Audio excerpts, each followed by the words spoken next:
이 시간 우리에게 주시는 하나님의 말씀은 고린도 후서 2장 14절에서 16절까지의 말씀입니다. 제가 보는 성경으로 신약성경 288쪽입니다.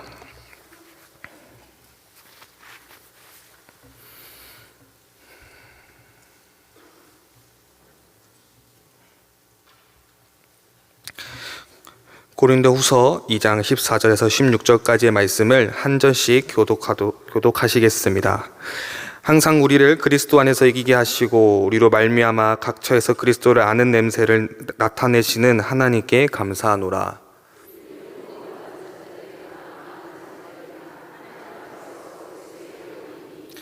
이 사람에게는 사망으로부터 사망에 이르는 냄새요 저 사람에게는 생명으로 생명에 이르는 냄새라. 누가 이 일을 감당하리요. 아멘. 할렐루야. 수요일 오전 은혜의 자리로 나오신 여러분들 진심으로 함께 만나게 되어 기쁩니다. 우리 옆에 사람들에게 이렇게 인사합시다. 샬롬, 좋은 아침입니다.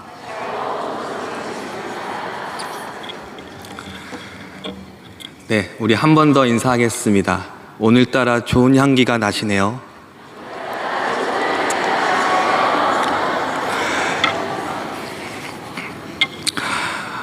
혹시 아기 똥냄새를 맡아보신 적이 있으십니까? 아마 자녀를 키워보신 부모님들이라면 갓난아기의 똥냄새를 한 번쯤은 맡아보셨을 겁니다. 아무리 똥냄새라 하도 내 자식의 냄새라면 그 냄새가 그렇게 향기로울 수밖에 없다고 말을 합니다. 하지만 자녀를 키워보지 않는 제 입장에서는 그 냄새는 그저 똥냄새에 불과할 뿐입니다. 네, 아침부터 똥 얘기를 해서 죄송합니다. 냄새는 상황과 분위기를 결정짓는 중요한 요소 중에 하나입니다. 냄새를 통해서 우리는 시간을 기억할 수 있고 또한 순간의 감정까지 우리는 떠올릴 수 있습니다. 저는 군 생활을 해군에서 함정 생활을 했었는데요. 그 배에서 나는 특유의 기름 냄새가 있습니다. 그래서 그것을 전역하고 항구나 아니면 다른 곳에서 그 기름 냄새를 맡게 되면 저도 모르게 군 생활의 시절이 떠오르고는 합니다. 오늘 말씀은 우리가 신앙생활하면서 자주 들어본 그리고 매우 잘 알려져 있는 말씀입니다. 이 말씀을 함께 오늘 나누어 보고자 합니다. 먼저 첫 번째입니다. 우리는 사로잡혔습니다. 먼저 오늘 말씀의 배경을 함께 살펴보겠습니다. 고린도 후서는 바울이 고린도 교회에게 보낸 편지의 내용입니다. 우리가 아는 것처럼 고린도 교회는 당시에 여러 문제를 가지고 있었습니다. 당시의 교회 공동체란 지금의 교회의 건물을 말하는 것이 아닌 여러 곳에 흩어져 있는 가정 공동체를 말하는 것이었는데요. 아무튼 바울은 자신이 직접 고린도에 가지 못해 여러 차례 편지를 써서 이 고린도 교회에 있는 문제들을 해결하려 했고, 그때 남은 편지들이 고린도 전서와 고린도 후서입니다. 오늘 우리가 읽은 말씀 14절 말씀을 보면 항상 우리를 그리스도 안에서 이기게 하시고 라고 나와 있습니다. 사실 이 구절의 한글 번역은 조금은 잘못된 번역이라고 할 수 있습니다. 영어 성경만 봐더라도 이 의미가 잘못 전달된 것을 알 수 있죠. 대한성서공회에서 작년 12월 10일 날 새롭게 발간된 새 한글 성경이 있습니다. 원문에 충실하면서도 오늘날 한국어로 자연스럽게 최대한 자연스럽게 번역한 성경이 있는데요. 그 새 한글 성경에서는 이 구절을 다음과 같이 번역합니다. 그리스도 안에서 우리를 늘 개선 행렬에서 이끄시며. 14절에 나오는 이기게 하시고 라고 번역된 헬라어 단어 뜨리암뷰오, 이 뜻은 개선 행진에 이끌고 가다라는 단어입니다. 사실 우리에게는 잘 사용되지 않는, 익숙하지 않은 단어인데요. 이 단어는 당시 2000년 전 로마가 전 세계를 지배할 당시 전쟁에서 승리한 군대가 개선 행진을 할 때 사용되던 단어입니다. 우리는 이 모습을 상상할 수 있습니다. 전쟁에서 승리한 군대가 위풍당당하게 들어오고 그 뒤에는 포로들이 밧줄에 묶여서 끌려 들어오고 있는 모습을 말입니다. 로마 도시라면 아마 이들은 제우스 신전이 있는 곳으로 갔을 테고, 그리고 포로들은 그곳에서 감옥에 가거나 아마 처형됐을 겁니다. 당시 그리스 로마 문헌에서 이 개선행진이라는 단어는, 이 표현은 약 350회 정도 등장합니다. 따라서 이 단어를 사용하는 것은 당시에 대중적으로 친숙하고 복음을 전하는 데 효과적인 비유가 될 수 있죠. 바울은 일부러 친숙하게 어려운 단어가 아닌 당시 사람들이 이해할 만한 단어로 하나님의 복음을 설명하고 있음을 알 수 있습니다.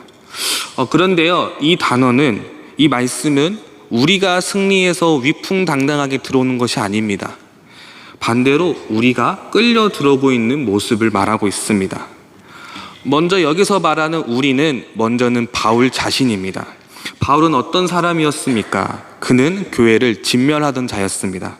자신도 스스로 자신을 비방자, 박해자, 폭행자, 그리고 죄인 중의 괴수라고 표현할 정도로 예수 그리스도로부터 멀리 떨어져 있는 사람이었습니다.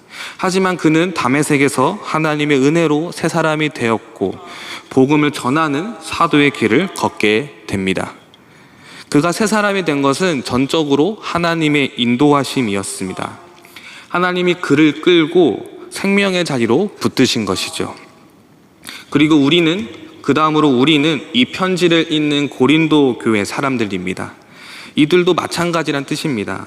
모든 것이 가능하나라는 슬로건이 있을 정도로 경제적으로 부유한, 그만큼 우상숭배가 활발했던 고린도라는 지역에서 이 고린도 교회 성도들 또한 그들 안에서 파벌이 있었고 도덕적으로 심각한 죄를 가진, 복음보단 인간적인 지혜와 세속적인 가치가 앞서 있던 상황이었습니다.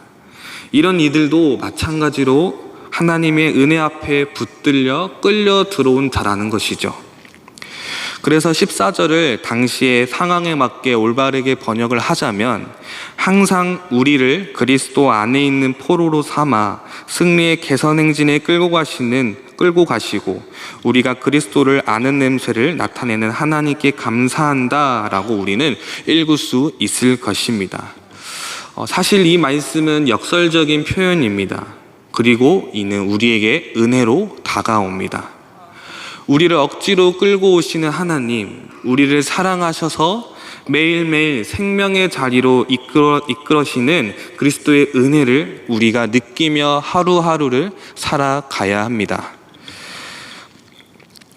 저는 현재 중등부를 담당하고 있습니다.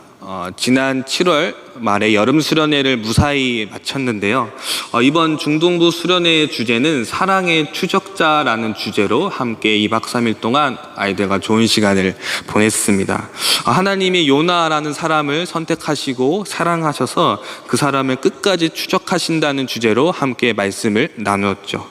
수련회 내내 아이들에게 말씀을 나누면서 아이들에게 하나님은 우리를 사랑하셔서 너 한 사람을 사랑하셔서 계속해서 추적한다. 지금 너희들이 있는 이 자리가, 너희들이 수련회에 끌려왔다고 생각한 이 자리도 하나님이 너희 한 사람을 사랑해서 이 자리로 데리고 온 거다라고 말씀을 나누었습니다. 마치 요나가 물고기 뱃속에 들어간 것처럼 하나님도 우리를 사랑해서 마치 납치한 것이다 라고도 말씀을 전했습니다. 그리고 수련의 마지막 날 소감문 작성하는 시간이 있었습니다. 그리고 그중 한 친구의 소감문을 읽게 되었는데요. 그 친구의 소감문이 마음을 울려서 이 시간 함께 공유합니다. 그동안의 수련회는 항상 도망치고 외면했던 것이 반복이었다. 그래도 이번 수련회는 중학생으로서 마지막이라는 명분이 있어서인지 아침 일찍 두 발로 걸어 나왔다.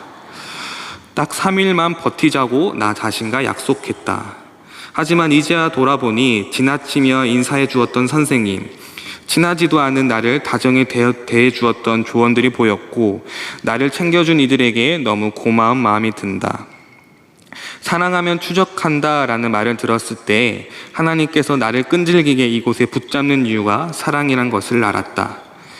부모님이 수련회 가자고 말한 것과 친구들이 같이 가자고 말한 것이 모두 은혜이고 사랑이란 것을 몰랐던 내 모습을 반성하게 되었다.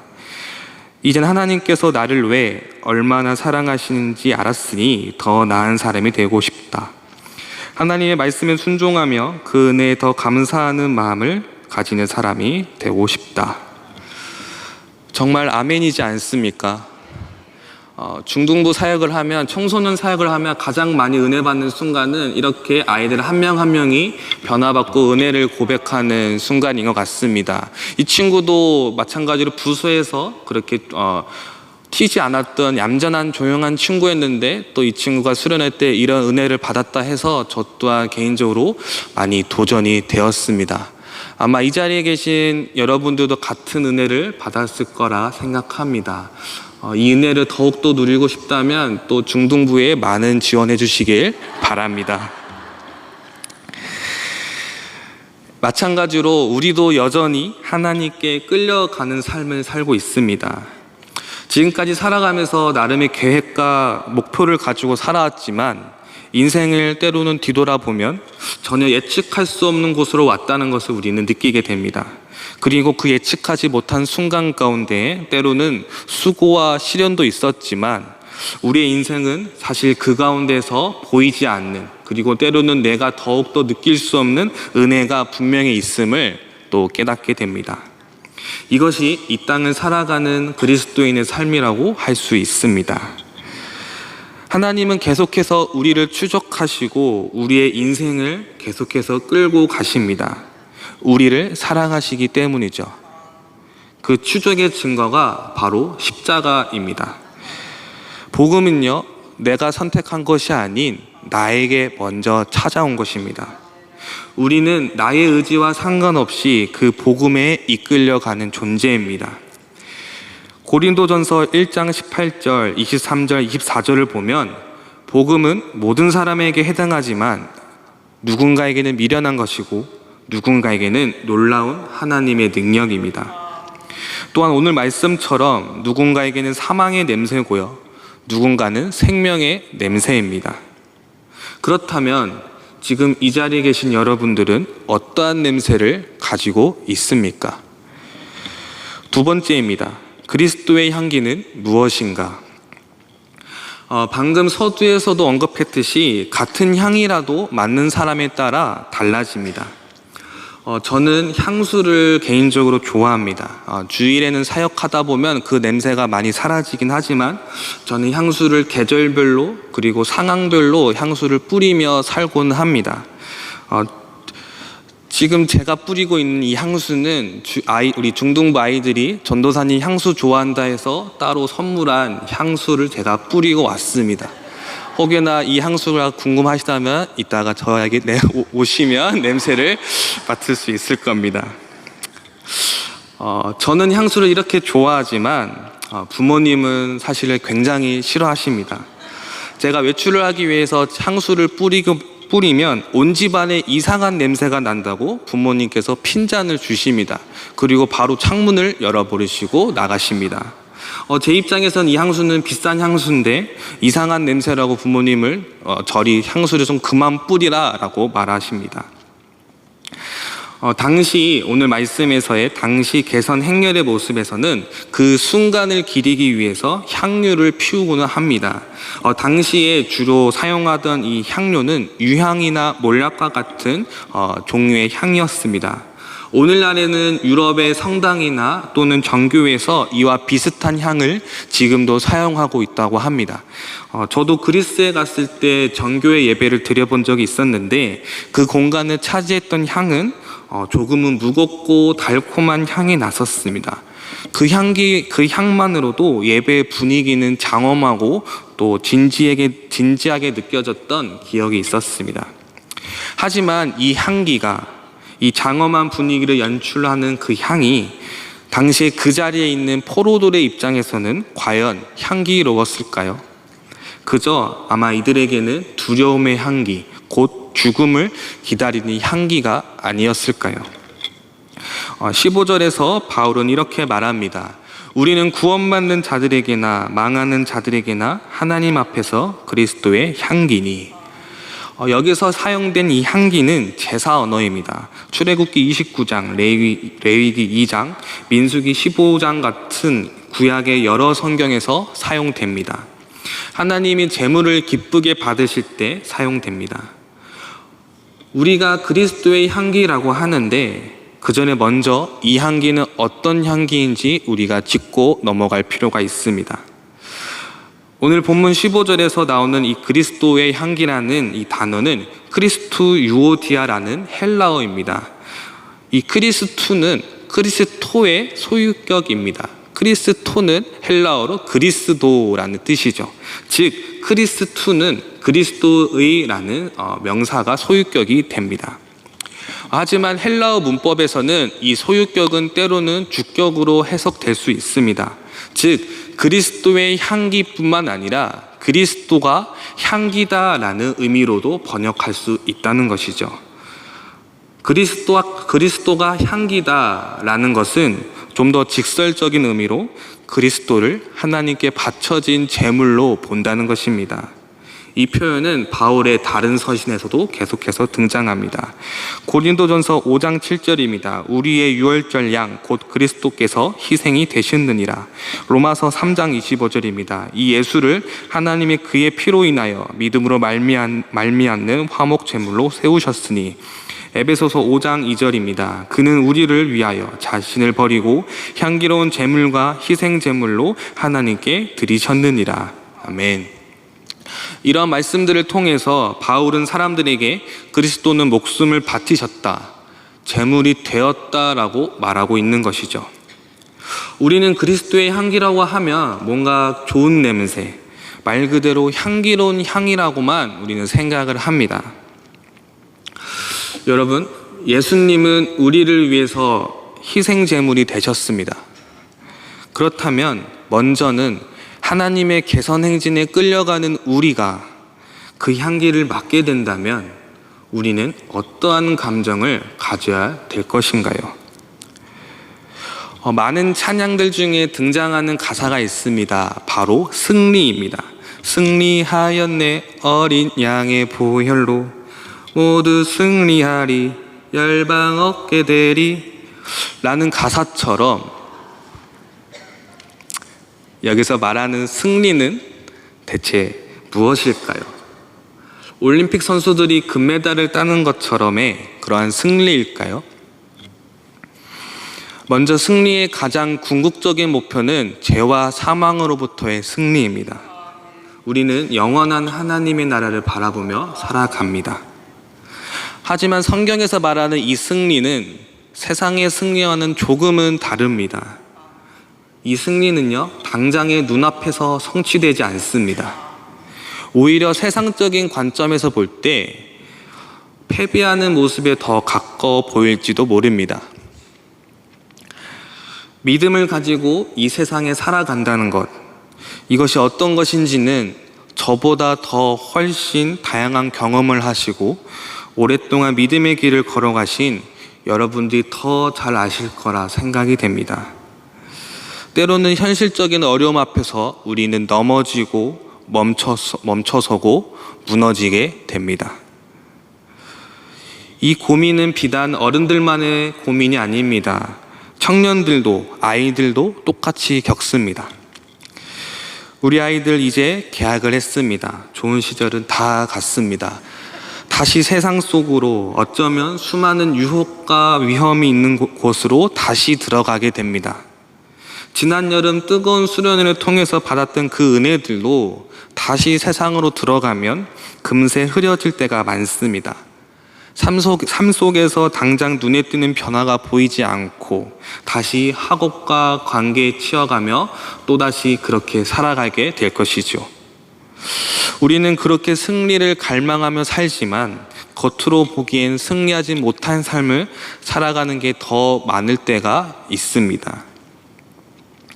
예수님이 십자가에 못 박히는 순간 사람들도 마찬가지였습니다. 인류를 구원하게 온 왕이라고 생각을 했는데 그저 비참하게 십자가의 죽음을 맞이하신 예수님을 바라보며 그리고 아무런 힘없이 시신이 무덤 속에 들어가는 맛을 보며 사람들은 깊은 슬픔에 빠졌을 겁니다. 그 순간 그 자리에 있던 사람들은 예수님이 패배한 것처럼 느껴졌을 겁니다. 이제 더 이상 우리들에게는 희망이 없다라고 생각했을지도 모르겠습니다. 우리의 눈으로 볼 땐 패배의 순간이고 결과처럼 보이지만 예수님은 십자가에서 승리하셨습니다. 그리고 부활하심으로 사망 권세에서 승리하신 분으로 돌아오게 되었죠. 여러분, 우리는 세상에서 승패를 바라보는 것이 아닌 십자가를 보며 이미 승리하신 희망의 십자가를 바라보며 살아가야 합니다. 로마서 8장 18절 말씀입니다. 생각하건대 현재의 고난은 장차 우리에게 나타날 영광과 비교할 수 없도다. 세상 어디에도 유랄 것이 없고 오늘 하루도 겨우겨우 살아간다고 느낄 때 십자가를 바라보십시오. 십자가에서 주님의 위로를 찾으십시오. 십자가에서 영원한 승리를 기대하십시오. 성도 여러분, 그리스도의 향기란 우리의 생각과는 전혀 다른 향일 수 있습니다. 막상 그 향기를 맡아보니 은혜와 감격보다는 왠지 모를 두려움과 걱정이 몰려올 수 있습니다. 하지만 그 향기를 피하지 마십시오. 그리고 이제는 그 향기가 되는 것을 주저하지 마십시오. 그 향기를 통해 이미 다 승리하신 주님을 신뢰하시기를 바랍니다. 디모데전서 6장 12절입니다. 믿음의 선한 싸움을 싸우라. 영생을 취하라. 이를 위하여 내가 부르심을 받았고 많은 증인 앞에서 선한 증언을 하였도다. 낮아져야만 결국 승리하는 그 삶을 깨닫고 그대로 살아내려고 노력하는 바울의 몸부림을 다시 한번 기억합시다. 그러므로 우리는 이제 이 승리를 위해서 세상 속에서 죄로부터 싸우며 영생을 취하며 살아가야 합니다. 마지막입니다. 세 번째입니다. 향기를 흘리자. 제가 어느 날 세탁소에 옷을 찾으러 갔는데 분명히 옷을 맡겼는데 사장님이 옷이 없다고 한 적이 있었습니다.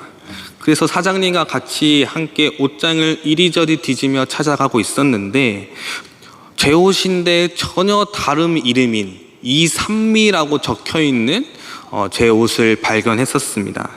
알고 보니 제가 그 전에 옷을 맡길 때 그날에는 사장님이 공석이셔서 다른 아주머니에게 맡겼는데 그 아주머니가 제 이름을 제대로 못 알아듣고 다르게 적어둔 것이죠. 교회에서는 제 이름은 그다지 낯선 이름은 아니지만 밖에서는 제 이름은 조금은 특이한 쪽에 속합니다. 누군가에게 처음으로 제 이름을 소개할 때 상대방이 교인이 아니라면 제 이름을 한 번에 알아듣는 경우는 드물기도 합니다. 제가 중학교 시절 중학교 3학년 때 한 친구가 전학을 왔습니다. 그 친구의 이름은 권여수아였습니다. 전교에서 그전까진 제가 이름이 제일 특이하고 길고 해서 나름의 자부심이 있었지만 그래도 때로는 혼자 이름이 특이해서 외로웠는데 저보다 이름이 더 긴 친구가 왔었고 또 교회 이름이니까 반가웠습니다. 심지어 그 친구는 목사님 아들이라 해서 공통점이 많겠구나 라고 또 반가웠습니다. 그런데요, 그 친구는 저와는 전혀 다른 친구였습니다. 오자마자 학교에서 흔히 말하는 일진서클에 가입을 했었고요.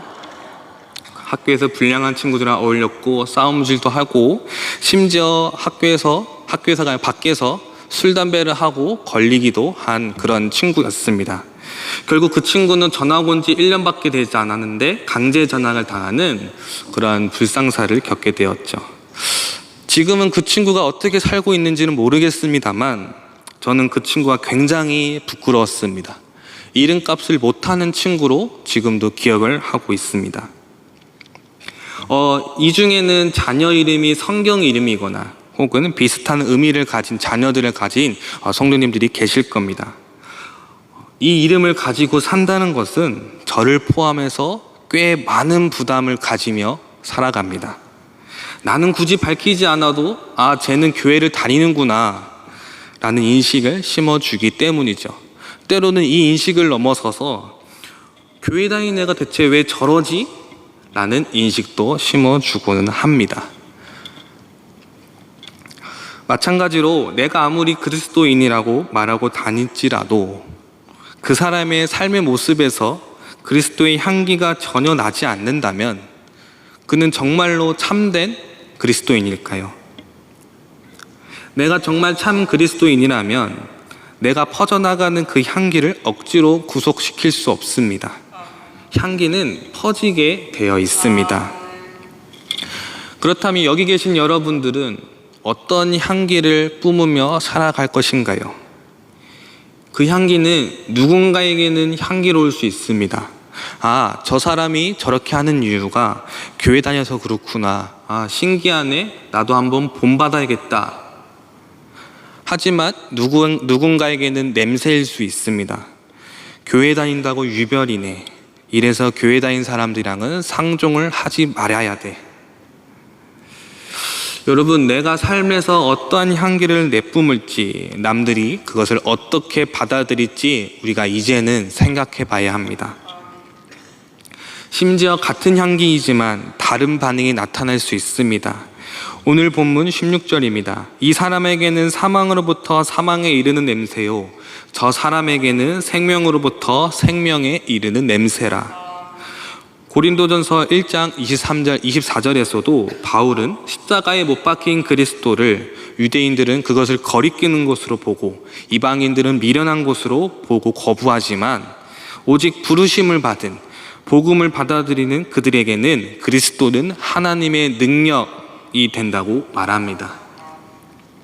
여기서 두 가지 반응이 있고 두 가지 결과가 있는 것입니다. 하나는 생명이고 하나는 사망입니다.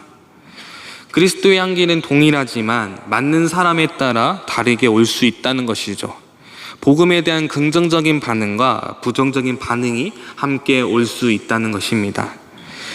내가 믿음을 가지고 나의 직장에서, 세상의 나의 삶의 자리에서 나름의 열심과 사명을 가지고 살아가는데 이것이 누군가에게는 귀감이 되고 하나의 교훈이 되지만 또 누군가에게는 그것이 시샘과 질투가 될 수 있다는 것입니다. 우리는 때로는 이 귀감보다는 시샘과 질투에 무너집니다. 그리고 고민하죠. 내가 잘하고 있는 것이 맞나? 오히려 내가 남들에게 피해를 주고 있는 것은 아닌가? 내가 정말로 참된 그리스도의 향기를 내뿜고 있다면, 그것을 정말로 믿음으로 고백하고 결단했다면 비록 세상의 반응이 나의 기대와는 다를지언정 주저하지 않기를 바랍니다. 오늘 말씀 16절의 하반절입니다. 누가 이 일을 감당하리요? 우리가 향기를 스스로 조절하는 것이 아닌 우리가 스스로 향기의 성격을 바꾸는 것이 아닙니다. 이 일을 감당할 자, 이 모든 것의 책임을 가지고 자격을 갖출 자는 오직 하나님 한 분입니다. 그리스도의 향기를 향기로 맡을지 냄새로 맡을지 그것은 하나님이 택하십니다. 그러니 나를 도구로 사용해서 일하실 하나님을 우리가 기대합시다. 이제 말씀을 마무리합니다. 코람데오라는 말이 있습니다. 하나님 앞에서라는 뜻을 가진 라틴어이죠. 하나님 앞에서 우리는 세상을 진동시킬 거룩한 그리스도의 향기입니다. 하나님의 자녀된 성도들은 그리스도의 향기입니다. 하나님이 만드신 그리스도의 향기이죠. 이 향수의 원료는 100% 예수 그리스도입니다. 성도 여러분, 정말로 내가 주님과 함께하는 삶을 원한다면 냄새가 아닌 향기를 뿜으며 살아가기를 바랍니다. 그리고 그 향기를 남들이 어떻게 맡을지는 너무 염려하지 않기를 바랍니다. 우리를 사용하실 분은 하나님이시고 그 향기를 맡은 사람들도 하나님께서 감당하십니다. 그 믿음 가지고 남은 한 주간도 주님의 은혜 안에서 살아가는 귀한 시간 되기를 간절히 바랍니다. 기도하겠습니다. 참 좋으신 아버지 하나님, 우리를 위해 십자가에서 희생하신 그리스도의 사랑을 우리가 다시 한번 기억하길 원합니다.